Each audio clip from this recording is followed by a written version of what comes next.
garoto havia aceitado. Então falou para os dois lados ficarem prontos. Enquanto o Chris estava consumido pela raiva, o Roman estava só risadinha. No segundo que o Jonathan deu um sinal, na hora o Chris se jogou, enquanto o garoto ficou parado esperando por ele. Ele logo observou um dos movimentos, e o Chris deu um ataque em cheio que ele se defendeu. O pessoal que treina com o Chris na hora percebeu que ele estava dando tudo de si. Porém, o Jonathan já estava impressionado que o moleque realmente tinha bloqueado aquilo. Na hora, o Chris recuou.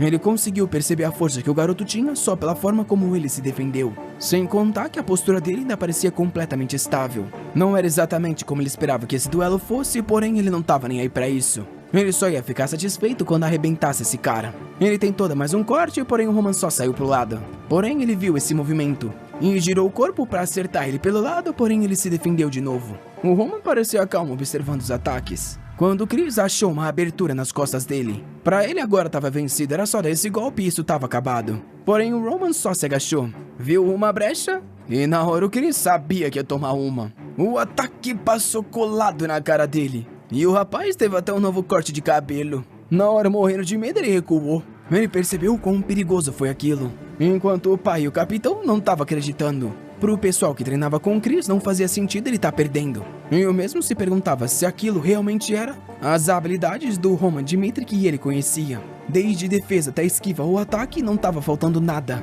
Será que ele realmente havia vencido os presas de sangue? Porque se sim, nesse ritmo... Nessa hora ele diz que ele tá pensando demais e o Roman ainda é o mesmo idiota de antes. Porém, foi aí que o Roman falou que aquilo era aquecimento suficiente. E disse que agora, dessa vez, ele iria antes e o coitado ainda não tinha nem reagido. Tarde demais quando ele percebeu. Ele, por sorte, conseguiu se defender no último segundo. Enquanto não acreditava que aquele moleque era tão rápido assim. Ele fez um movimento para trás, porém o Roman continuou se aproximando. Tudo que o Chris estava conseguindo fazer era se defender aos poucos. E o pessoal em volta estava assustado com a sequência de ataques. O Chris estava tendo que dar tudo dele só para conseguir se defender. Ele tinha que ao menos achar uma oportunidade de acabar com isso. Porém foi aí que ele tomou uma no braço que jogou o corpo pro lado. Ele percebeu que teria que dar um passo para trás. Porém, foi quando ele notou que o Roman estava vindo com o ataque por cima. O movimento parecia longo e lento, e no meio do peito parecia a abertura perfeita. E ele não hesitou para mandar um ataque em cheio. Porém, era só uma armadilha do Roman que facilmente se esquivou.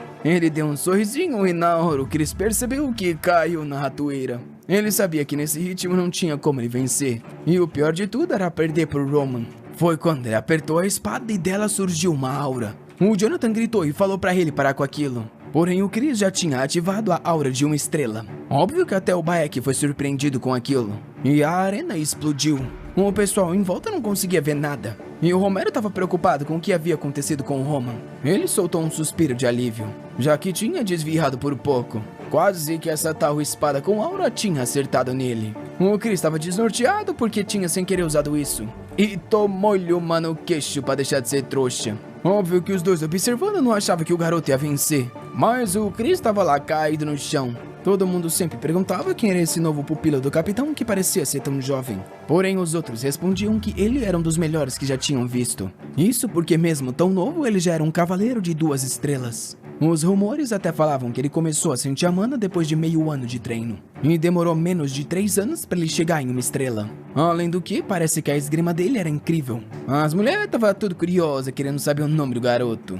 Depois do treino, o Jonathan falou que estava bom por hoje. Porém, o Chris se levantou e falou que só queria praticar mais uma vez. Aquilo deixava o Jonathan animado, já que o garoto não só tinha talento, como também era esforçado. Para ele, o rapaz era um gênio. Porém, lá estava o gênio dele, sendo esbagaçado pelo Roman, que cruelmente só olhava para ele caído no chão. Enquanto ele estava lá desmaiado, o Romero chamava pelo Jonathan e perguntava o que aconteceu, até porque ele ouviu falar que o Chris era um cavaleiro de 2ª estrela. O problema é que nem o Jonathan tinha ideia do quão forte o garoto era. Aquilo que o garoto fez era a habilidade de alguém que tinha que ter anos de treino. E considerando que 1 mês atrás ele estava só reclamando por aí, era impossível que ele tenha mudado tanto. Porém, nada fazia sentido, então ele só falou pro Romero que o garoto era um gênio da esgrima. O Roman estava sorrindo olhando pro Chris caído. Ele estava impressionado com o quão agressivo e focado o menino era. Com a habilidade que ele tem, já era o suficiente para ter acabado com os presas de sangue também. Dava para entender o porquê o Jonathan tinha orgulho em ter ele como pupilo. Mas claro que pro demônio celestial ele era um dos piores. Até os guerreiros mais fracos do demônio celestial eram mais fortes do que isso. Porém, aquele estranho poder no final realmente chamou a atenção dele. Mais um Coringa começa a nascer, o pai dele tá rindo igual um louco. O pessoal, mais uma vez, tá tudo confuso. Mas óbvio que o Romero diz que é muito bom ver isso. Pra ele era incrível ter um filho que era um gênio da esgrima. Ele questionou o Jonathan se ele tinha certeza. O Jonathan diz que é impossível alguém ter evoluído tanto sem ser um gênio. Na hora, o pai tá todo sorriso.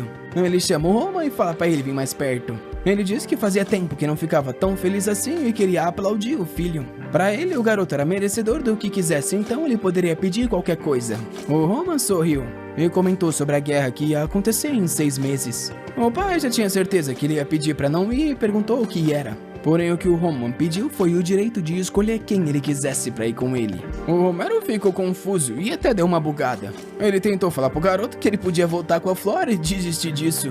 Porém, o Roman só falou que ele tava querendo ir. Aí, o pai tomou um susto e disse que entendeu. Ele teria direito a levar quem quisesse pra aquela guerra e qualquer coisa que fosse relacionada a isso. Ele diz que tem mais água a pedir e o pai fala que desde que haja da forma correta pode falar o que quiser. O Roman então faz o segundo pedido dele, olhando pro trouxa do Chris desmaiado, que acorda perguntando por que ele vai ter que ensinar aura pro Roman. O Jonathan só fala que é ordem do mestre. Porém o Chris diz que isso já é longe demais, ele nem conhece o cara. Sem contar que ele ficou em coma todo esse tempo e é uma vergonha. Agora, além de tudo, quer que ele ensine aura pro cara. Mesmo que a cabeça dele seja cortada, O Jonathan interrompe e diz que vai fazer uma proposta. Se ele conseguisse utilizar a oportunidade de ensinar o Roman pra aprender por que ele mudou tanto, ele receberia o direito de aprender qualquer técnica que ele vem escondendo do garoto. Na hora ele se levanta animado perguntando se é verdade e o Jonathan diz que sim. Agora ele tava animado porque isso ia ser fácil. E com certeza ele ia receber o segredo pra se tornar um cavaleiro de 3 estrelas.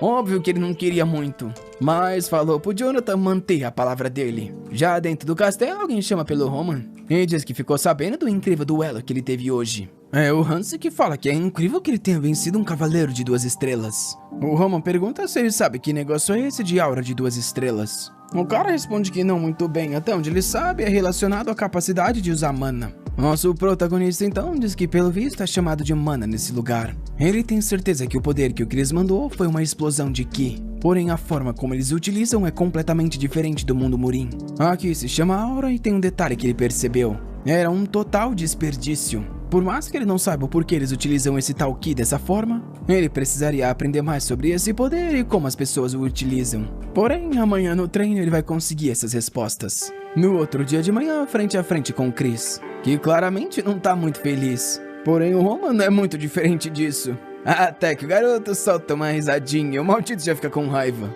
Ele tenta se acalmar e diz que vai explicar o que a tal da aura é. Ele diz que a aura é nada mais do que o uso da mana da perspectiva de um cavaleiro. Os magos também utilizam mana, porém eles criam círculos e magias para isso, enquanto os cavaleiros utilizam ela em volta de seus corpos. A primeira pessoa a explorar o uso da mana foi o Imperador Alexandro. Ele foi o primeiro a descobrir que era possível utilizar a mana para fortalecer o próprio corpo. E a aura era a capacidade da liberação instantânea. Isso permitia que alguém utilizasse muito mais força do que o normal. Porém, ele fala que a história não é muito importante, já que só poucas pessoas podem utilizar mana. 1 em cada 1000 podem se tornar um cavaleiro, e 1 em cada 10.000 podem se tornar um mago. É por isso que primeiro descobrir se você possui a afinidade é o mais importante, já que o talento mínimo para se tornar um cavaleiro com aura é a habilidade de ao menos sentir a tal mana. Ele diz que para ele demorou meio ano, porém em 1 ano já é algo acima da média. O Roman diz que entendeu e fala para ele explicar como faz para sentir essa tal mana. O Chris só concorda enquanto pensa que o garoto tá cheio de orgulho depois de vencer aquela luta. Porém era uma pena, já que talento com esgrima e com a mana são 2 coisas completamente diferentes. Agora ele ia experienciar a dureza da realidade através desse treino. Porém, a premissa desse treino estava errada desde o começo. O Roman já tinha sentido a tal mana desse mundo, e utilizando as técnicas que ele aprendeu como demônio celestial, ele estava guardando parte dela no centro do corpo. Ele só estava ali para entender o porquê eles faziam as coisas dessa forma errada. Mesmo que não fosse a forma certa, ele queria compreender o porquê eles faziam isso dessa forma. O Chris começa a andar em volta e fala para ele sentir tudo que entra em contato com o corpo dele. Quando ele se acostumasse a sentir a mana, ele poderia começar a pensar em tentar manifestar ela. Quando ele realmente tivesse sucesso em manifestar, ele se tornaria um cavaleiro de 1 estrela. Porém, haviam diversas formas de criar a manifestação da aura. Era possível aplicar na espada ou, por exemplo, cobrir o corpo. Ele ia continuar a explicação quando nota algo. O Roman já estava ao lado com a mana ativada. O pobrezinho do Chris não sabia nem o que falar. O moleque realmente estava manifestando. Porém, o Roman só conseguia pensar que sabia muito bem. A forma como as pessoas utilizavam o Ki nesse mundo era um lixo. De onde ele vem, você purifica a energia e concentra ela no seu corpo. Enquanto nesse mundo, eles só esperam que a mana naturalmente se acumule em seus corpos. No mundo Murim, a mana é escassa e espessa. Isso quer dizer que é difícil de acumular, porém ela também não se movimenta muito.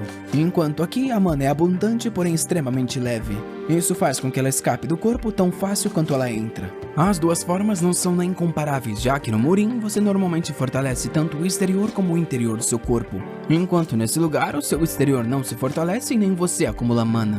Sem contar que espalhar energia para todo lado é completamente ineficiente. Se ele utilizasse algo assim, não chegaria no top 10 nem mesmo em 100 anos. Assustado, o Chris pergunta como ele fez isso. O Roman fala que o garoto deve ter a resposta. O Chris diz que é exatamente por isso que ele tá perguntando, já que pra ele demorou ao menos meio ano. E fala pra ele dizer a verdade, que tava fingindo que não sabia como utilizar só pra vir aqui fazer isso.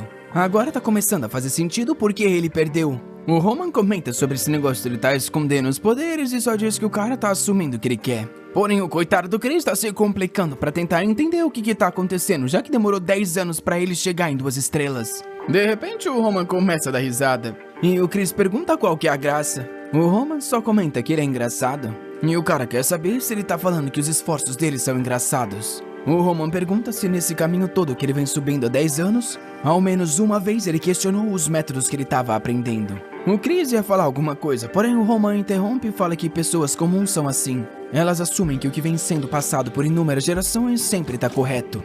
Quando ele estava aprendendo o Aura, foi o que ele pensou. Por que as pessoas estavam tão fixas nesse método quando claramente tem uma falha com ele? É porque elas não sabiam? Ou porque a fé no Capitão Jonathan era forte demais? Mas a verdade é que as pessoas seguem porque isso é a coisa mais fácil a se fazer. Ele disse que não vai negar que o garoto se esforçou por 10 anos. Mas ele realmente acha engraçado que ele nunca questionou o propósito do que ele faz. Ele se retira falando que nada nesse mundo chega em um estado perfeito. Até mesmo que ele segue como certeza, antigamente era diferente e se modificou com o tempo. O Roman sabe que ficar se questionando dessa forma leva a pessoa ao sofrimento.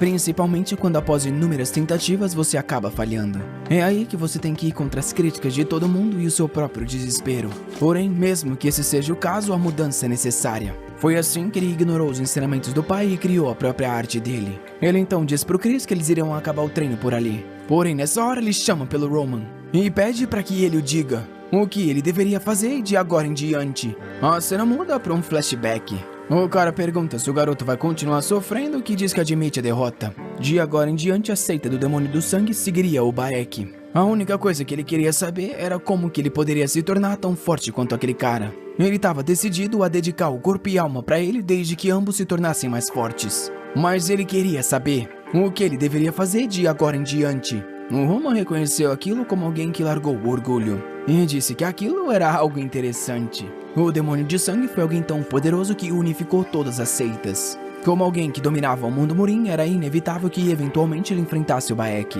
E no fim da longa batalha, ele acabou sendo derrotado. Ele se lembra que a criança do passado engoliu o orgulho e pediu pelos ensinamentos. A vontade de se tornar mais forte ao custo do próprio orgulho é algo que o lembra do demônio sangrento.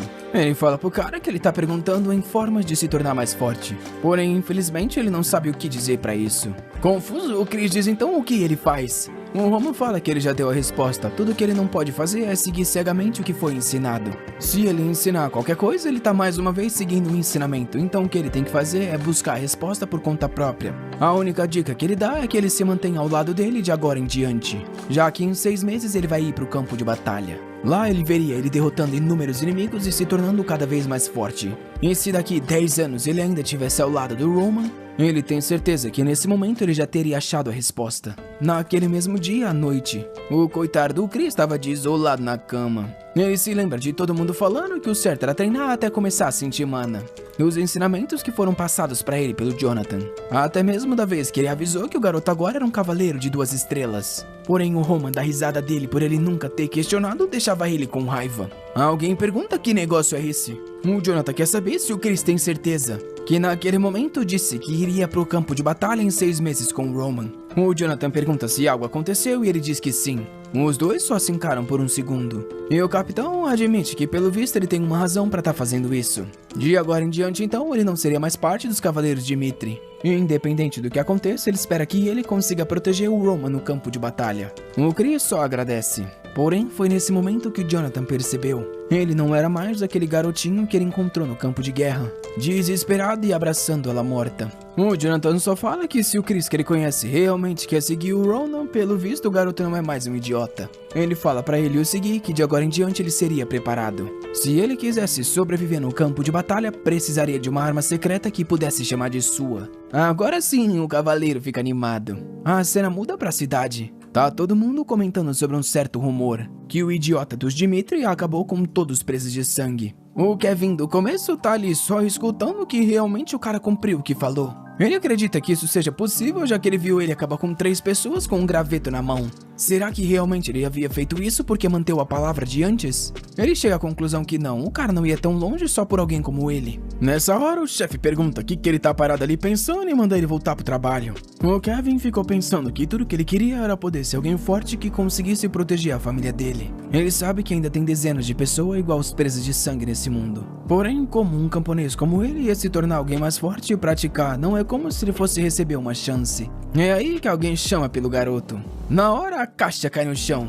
É o Roman que diz que faz um tempo que eles não se veem. O cara pergunta o que ele tá fazendo ali, porém diz que na verdade não é hora disso. Ele se joga no chão e agradece, dizendo que é graças a ele que a família sobreviveu. O Roman pergunta se as coisas estão melhores e ele disse que sim, os presos de sangue não estão mais perseguindo e ele até conseguiu um trabalho. A única coisa que ele não sabe é como expressar a gratidão.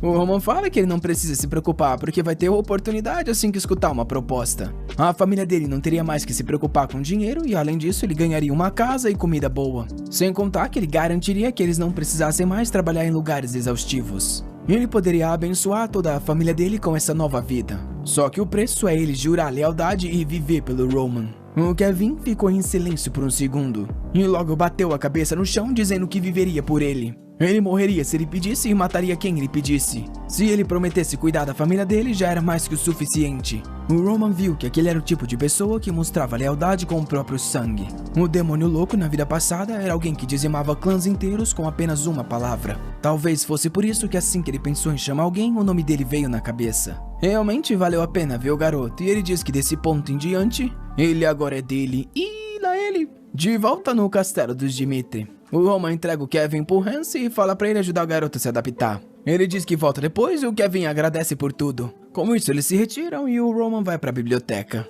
Ele começa a aprender sobre o caminho dos Cavaleiros de Aura. A primeira etapa era a manifestação que te qualificava como um Cavaleiro de 1 estrela. Para chegar em 2 estrelas você precisaria cortar aço com a sua aura. Em 3 estrelas você já foge da compreensão lógica e é tratado como alguém especial em qualquer reino. No continente de Salamander, existem alguns cavaleiros de 6 estrelas, mas nunca se ouviu falar de alguém do 7º rank. Até mesmo os 10 mais fortes do mundo, nem todos são de 6 estrelas. Roman diz que considerando a força do Chris, o Jonathan deve estar em 3 estrelas. E que 6 estrelas nesse mundo é basicamente incompreensível. A aura de alguém assim chega a ter 12 metros de altura e impacta o mundo inteiro. Atualmente existem apenas 12 cavaleiros de 6 estrelas do mundo inteiro. O Roman percebe que esses caras realmente são fortes, principalmente se conseguem fazer essas coisas de uma forma ineficiente. E por outro lado ainda tem o tal dos arquimagos. Esse é o nome dado a um bruxo que chega em 7 círculos. Nesse mundo eles são considerados metade deus e metade humana, já que conseguem trazer destruição por onde passam.